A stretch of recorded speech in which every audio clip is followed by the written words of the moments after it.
Thank you. Please sit down. Thank you for the courtesy.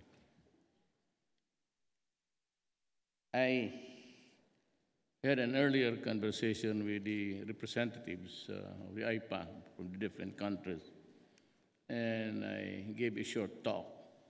Did I not tell you that I'd be talking about the same thing on a different grammar? I think the person who wrote my speech wrote the speech of the Speaker and the Senate of the House.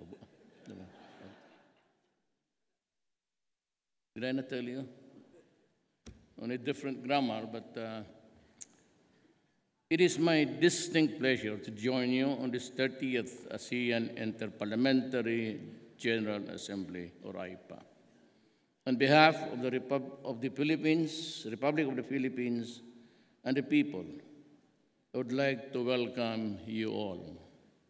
We are gathered here today to take part of its commemoration of two historic events: the 50th anniversary of the ASEAN of Southeast Asian Nations, or ASEAN, and the 40th anniversary of the AIPA. The Philippines is privileged to hold the chairmanship of both ASEAN and AIPA during its milestone year. For 50 years now, ASEAN has been fostering friendship, cooperation, and promoting peace and security in the region. ASEAN has also created its own brand of regional multilateralism, one that looks like after the welfare of its member states through community building, while continuing to actively engage the major and middle powers of the world, to say too will be partners and stakeholders in the continuing peace and prosperity of the region. The Philippines' chairmanship theme, Partnership for Change, Engaging the World, calls on ASEAN to strongly commit ourselves to move ahead as one united organization, one an ASEAN that works towards positive change for the ordinary peoples of Southeast Asia, while taking active part in regional and global affairs.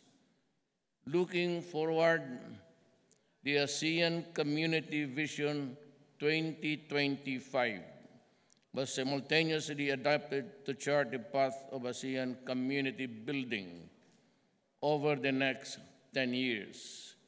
It is a forward-looking roadmap that articulates ASEAN goals and aspirations to realize further consolidation, integration, and cohesiveness as a community.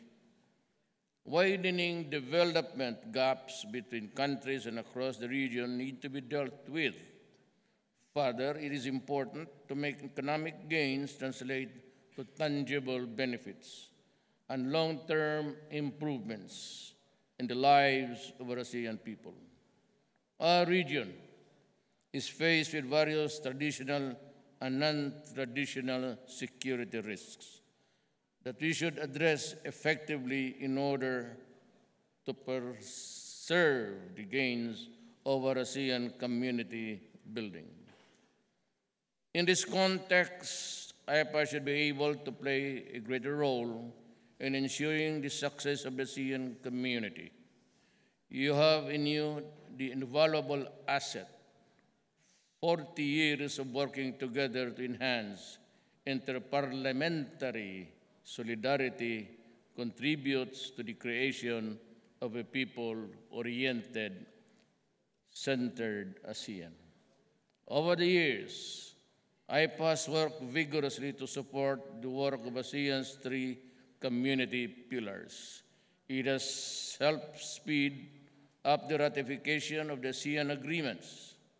It has identified priority areas of legal harmonization, conducted thematic studies, and fact-finding missions given on the matters of ASEAN that is effective, and its members promoted engagement both at the national and regional levels.